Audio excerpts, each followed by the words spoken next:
So the first thing I have, right, is that it affects every YouTuber and every other YouTuber creator that does video game, toys, unboxings, and anything that might intrigue a kid under the age of 13, which is crazy, mind you, right?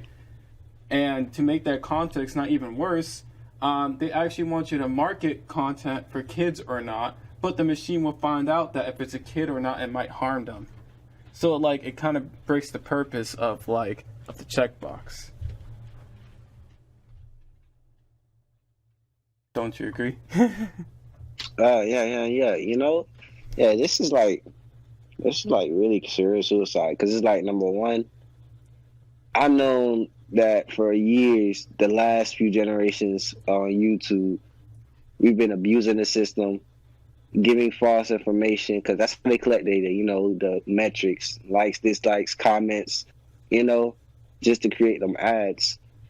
And over the years, like I know I've been bypassing age restrictions and stuff like that by basically fibbing and lying on my Google account so we can get to whatever video we want. Yeah. So that's like, man, if you're gonna be a goddamn, if you're gonna be a totalitarian, have full control on how things work and operate, you gotta do it all the way. You can't do a half measure. That's why I feel like this is half measure. Yeah, I feel you on that one. Like the FTC, right? They actually revise their shit every 10 years, right? But they did it early this year because of YouTube advertising to little kids. And now YouTube was like, all right, so then you sued us for 170 million. I believe that's what it is. And now we're just gonna put all the fishes, which is us, into the barrel, which is YouTube, and let the FTC just shoot us out. And that's what the guy said. He basically said that. He said that YouTube's the barrel, we're the fish, and he's gonna fish us one by one. Yeah, it's not. It's just not. It sounds like a witch hunt. Because this is so many livelihoods at stake. Dude, And although it seems like an intruding on like our rights, we technically signed up for this. We signed up for our doom. And that's the sad part about it. The terms and conditions, every fucking update now, they got the reason to just change the rules on the whim. And every time we press agree, it's basically professional waivers. That's all it is. If you're a content creator. I was gonna say 2008 is like the year when YouTube was at its peak, and then when 2009 hit, went all the way down. Then it started doing ads, and then Apocalypse. If you remember that shit was so terrible. A lot of people were stressing. Which one? Which apocalypse? Which one? Because there are multiple. It's just the phases of it. The first one. First one. I'm not all too familiar with it. We just recap it. So it says here the first ad apocalypse began in late 2016. Oh shit, that was recently.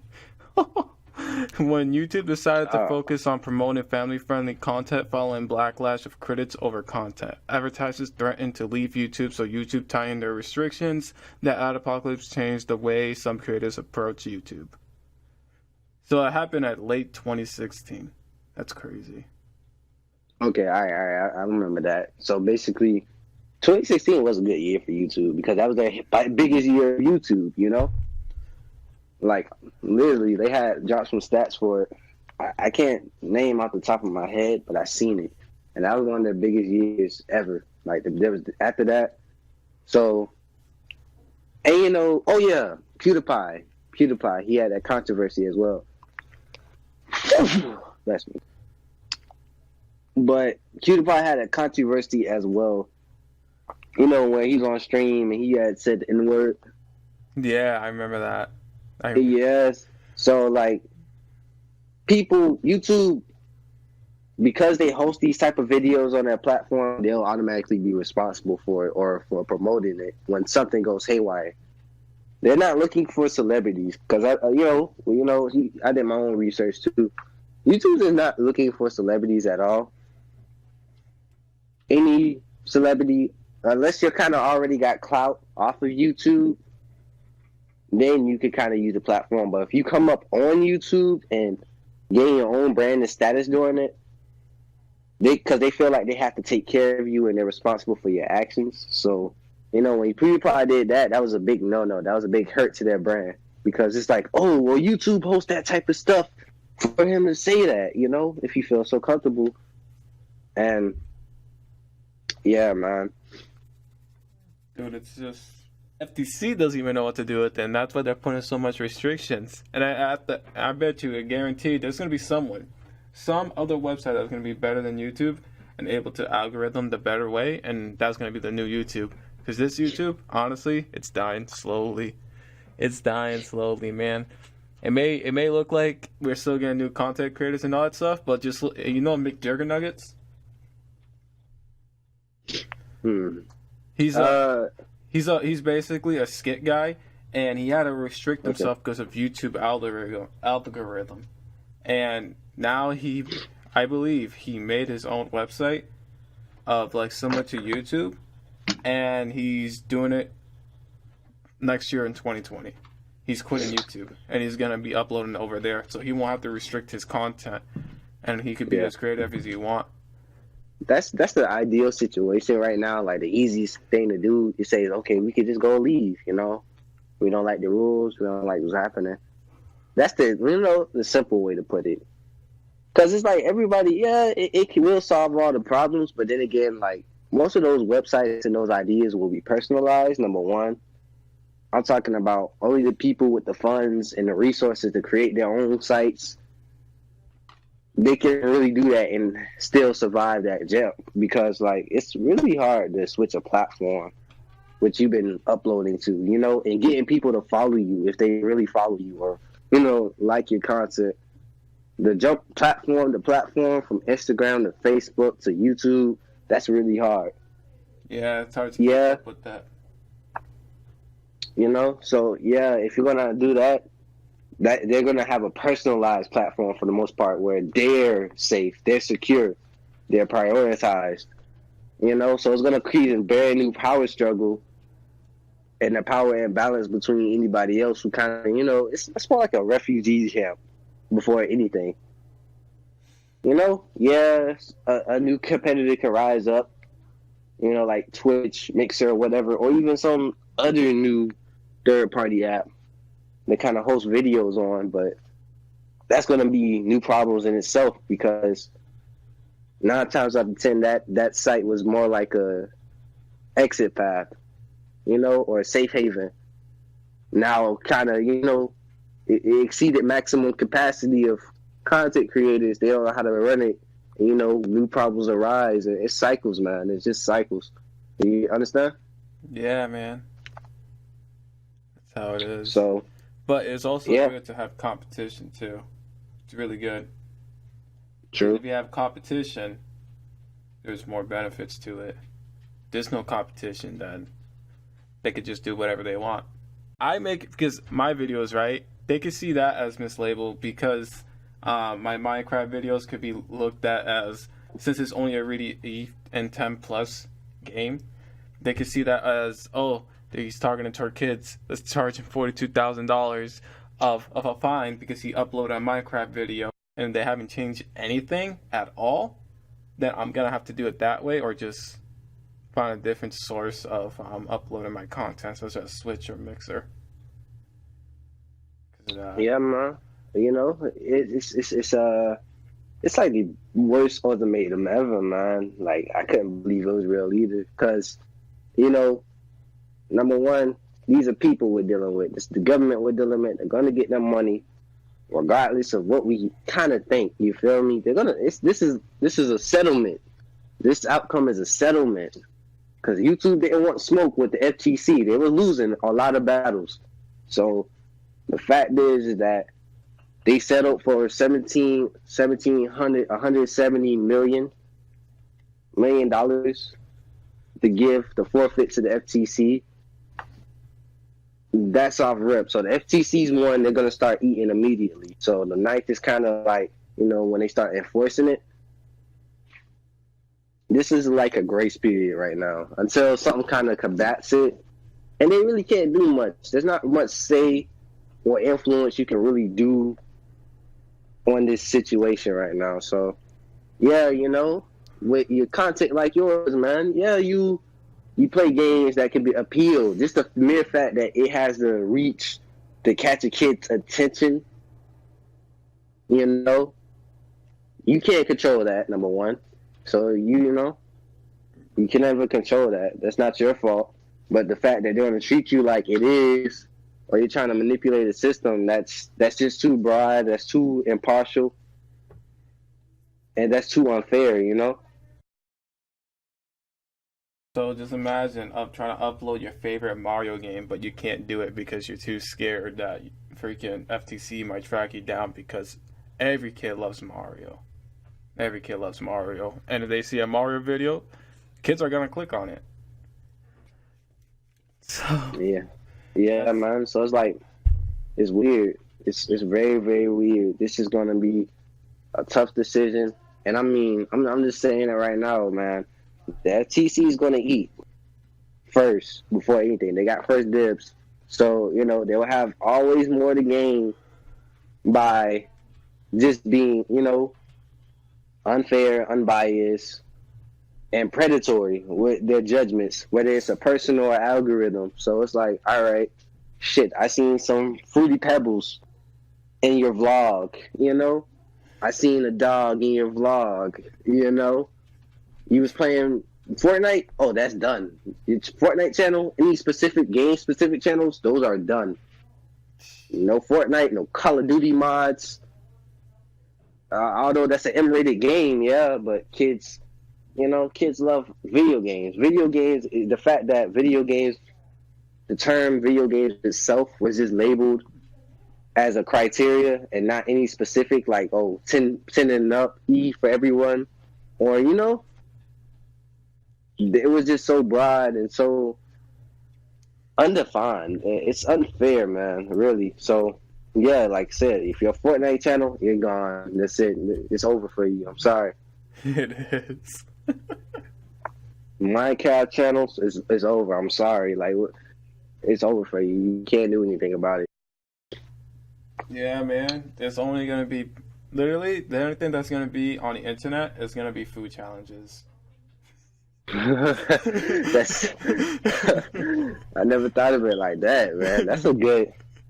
That's actually that's a really good observation right now, because it's like a lot of transformative content on YouTube does involve one of the criteria that they listed, especially if it's transformative, somehow, because not everybody could just hop on 2K or Minecraft and upload the raw playstyle. They got to do a little something to it to make it special, to make it digestible, Exactly. And I feel like that's just the insult. That's the ultimate insult, man, because the FTC, like I said, they don't care. They won't care. YouTube won't care either until it starts hitting their pockets. YouTube's going to make sure the FTC gets off their ass by feeding them as much money as they possibly can. Because, like, just do the math, man. Like, $22K per video. Bruh, say your channel got 600 videos. Bro, that's $25 million,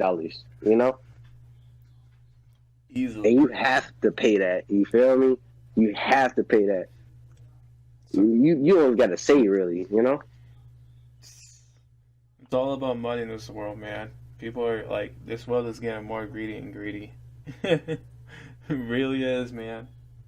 And we're over here just trying to, live our life to our fullest, and things like this restricts so much. Yeah, man. And it's like, bro, like, I'm telling you, how excited I was starting this channel like 3 months ago? Like, because it's really is one of my passions, And the reward was just gonna be big. I could do what I wanted to do. You feel me? Express myself, open myself up to a community, trade knowledge and experiences with other people. That's it's just that opportunity to do so. But now the punishment is so heavy, it's like, why even try? You know? Exactly. You can't give your own opinion anymore. Can't. Can't do anything. Literally food challenges and maybe just raw gameplay with no commentary. Yeah, Just true. maybe. If the FTC sees it as, maybe this might be good. And the other thing I got on my notes, right, is that the content that is not aimed for kids, YouTube machine will detect it and will use that as an abuse for the audience, and the FTC would just sue you right there and then. Another thing is that if you don't comply by it, right, by an individual video or your whole channel either would be deleted or would just get sued like crazy, or even worse, both. Yeah. And I mean, bro, like this morning I had uploaded a video just to kind of, raise a little awareness about the situation on my channel. And I just found the option popped up, the for kids, the audience option. You feel me? It just popped up. I never seen it before in my life. So they're serious on this. Oh And yeah. they're not going to pull back from it, So the fact that they already put it out there to see, it's not a game. And like you said, man, like, shit, how can you gauge that? It's like somebody could just abuse from the FTC camp. Like I said, they could just abuse it, and they're out of touch of the culture. They don't know what's really going on in the internet realm. Have a reach to a child, or even appeal to a child in any type of way. You have to click the box. Technically, yeah. Basically, yeah. Holy shit, man! That's Yeah. So if it's like I said, if you're playing a Minecraft video, right, and that thumbnail, right, seems so suitable to kids, and they think it's cool and awesome, they click on it, but like you have a bunch of swears and a lot of like, gross testic and gore, they're gonna flag you, and they're gonna sue you, and they're gonna delete your channel. And see, this is like, Even though it's not this is a marketed, nightmare. even though if it's not marketed for kids, even if the guy put in the description saying that future is discretion or device, this is not a video for kids, it has to be 18 plus or 13 plus. If a kid thinks it's cool and they open it and they watch it and the FTC figures that out, that guy's screwed. Yeah, man. And that's what I'm scared. Yeah, man, this is scary, man. To be honest, like, shit, it's like, how can like I said, there's just a lot of people really out of touch at the FTC of the internet culture and how the politics of the internet realm work. So all of this shit is underneath one umbrella. There's not gonna be any nuance. There's not gonna be any time or patience to understand how things work. It's just gonna be broad sweeps. Picture somebody with some firearms, in the front of Walmart doors, and everybody running out the burning building, and they just start spraying. They're hitting everybody. That's all it is. They're just hitting everybody. Anyone can get hit at any moment. Indiscriminate fire, So I'm gonna tell you right now, man. Like, if I ever get one of those notices that says, "Oh, I abused the system" or whatever, but I'm gonna send them my address because I don't have it. You feel me? I'm not rich. I'm gonna send them my address, and we're gonna fight. That's it. I'm gonna challenge them to a duel. That's it. Like, that's it, man. Like, there's nothing we can do about that point because you're disrespecting me, my livelihood. You're not gonna get it from me. So it's like, bro, you're gonna try to hold the entire YouTube landscape like that. Like, no, if you target me, we're fighting. That's it. If you target anyone in general, but Yeah, especially that individual. And Yeah, mind yeah. you, right? Let's say somehow, right, that you do want to target toward kids only, right? Since you're like, there are some YouTubers who do target to kids only, and I actually know a couple of YouTubers who actually do that, right? And they're screwed because they won't get money. Because I'm gonna list you the reasons how they're gonna be screwed. So if you are a content creator towards kids, this is what you can't do onto a YouTube service. They can't comment your videos, right? No Yeah. ads. That means decreased revenue. Money. Revenue, yeah, money. I'm just gonna say money. No info cards. No end screens. No end screens at all. No stories. No community tab. And worst of all, no notification bell. Bro, so they basically just shadow ban you out of existence. There's no reason for you to have a channel anymore. Oh, and I forgot one more thing. The ability to viewers to save videos, watch them later, or save to playlists is out of this freaking story. Bro, like, you just erase, like, a good source of people's income. You feel me? Like, a good, healthy source. You Yeah. I'm surprised they didn't take off description either. But I don't understand the problem, though, because it's like, man, why on the internet is it so sacred to collect data and information from the fucking kids, you feel me, online, you feel me? Yeah, kids have influence and they can, always get somebody to buy something for them without them even thinking about it. But TV channels do the same thing, like on cable networks, they do the same stuff. You don't ever see a Lego commercial for Spike TV, Discovery Channel. You won't ever see that. So what's the problem now? Like I said, they don't know how to deal with YouTube, and they're trying to restrict YouTube as much as they can. And basically, literally, it's just gonna be food challenges. All the thumbnails are gonna be the same. Do not click if you're under 18. Wild. Yeah, man. That's just crap, man. All right. Well, that's it. That's it on my end. That's all I got to say into this topic. What about you? You done? Yeah, man. Ultimately, it's all love to thanks. Shout out my boy Nebby. Shout out my man Nebby for putting me on this information firsthand. And we'll make it through. All of you guys are watching this. We'll make it through. All right. Well, take care, guys.